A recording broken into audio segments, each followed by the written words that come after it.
Hi listeners, today podcast is basically on the story of CISSP Domain 1. So I use the multiple concept and make a one high level story which give you the idea about how to correlate all the topics. My name is Prab Nair. For more information you can check my LinkedIn profile.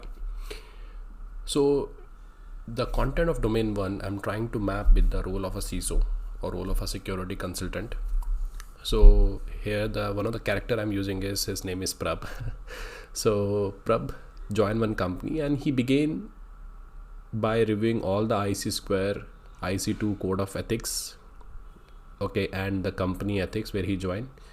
He also pledged to uphold the highest standard of honesty and integrity, and knowing that his actions set the tone for the company security culture. He also conduct a company-wide seminar on the importance of confidentiality, integrity, availability, authenticity, and non-repetition, and also explain how this principle forms the bedrock of the company security posture. What I did after that, I also evaluate the current security governance, which align with the best practices and principle to ensure they have a robust defense against a threat while supporting the business objective. I found great that everything is aligned. Then my next concern was, is the business comply with the legal regulatory requirement? Because when you're talking about the legal regulatory requirement, that's the most important part. So as a me, I quest to ensure the compliance with all the contractual legal industry standards, regulatory requirement, and knowing that this will not only protect the company but also its customer. Okay, so this is something I done. After that, what I did, I also meet the legal expert to understand the holistic context of information security law and regulation, ensuring that ABC companies policies are legally sound. And if it's not, I will create a policy, then standard procedure guideline, because that is a benchmark to bring uniformity. After that, I myself trying to familiar with the different type of investigations.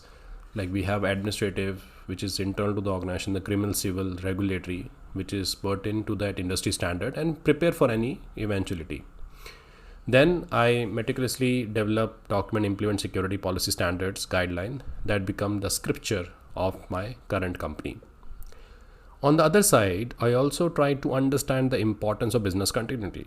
So I conduct the BIA and develop and document the comprehensive plan to ensure the company resilience for all kind of an attack. Because by end of the day, I need to prioritize. So as a CISO, I need to also contribute and enforce a personal security policy to ensure every employee from janitor to the CEO understand the roles and maintaining a security. And because of that reason, I deep dive into the risk management where I identify, analyze, evaluate the risk and apply the measure to mitigate them. And the risk which is left after implementing control, I monitor that is called as a risk residual, and by which I ensure the company risk posture is always at an acceptable level, which is below the appetite. For some applications, parallelly I was doing a threat modeling, which is a scenario analysis of a threat to in the design stage what we do. And by this I try to anticipate, prepare for potential attack and ensure the company is always a step ahead of a malicious actor. Some processes we have outsourced to third party, so I have to do the assessment of the vendor. So I also scrutinize supply chain by implementing a CRM concept to protect against a vulnerability that could be introduced by the third party partner. Along with that, I also establish a security awareness training, because a human is the last layer of defense. So I establish security awareness training education program, and I use an innovative method like gamification, social engineering, simulation to engage the employee and evaluate the program effectiveness regularly. So throughout the story, I encounter various challenges, from convincing the board about the importance of cybersecurity investment to dealing with the aftermath of phishing attack that lead to the data breach. And each chapter of my journey emphasis on a different aspect of the role of a CISO and reflect the comprehensive list of responsibility you have been provided. So by end of the day, ABC company or my aspirant company has not only fortified its defense against the cyber threat, but also foster a culture where the security is everyone's responsibility.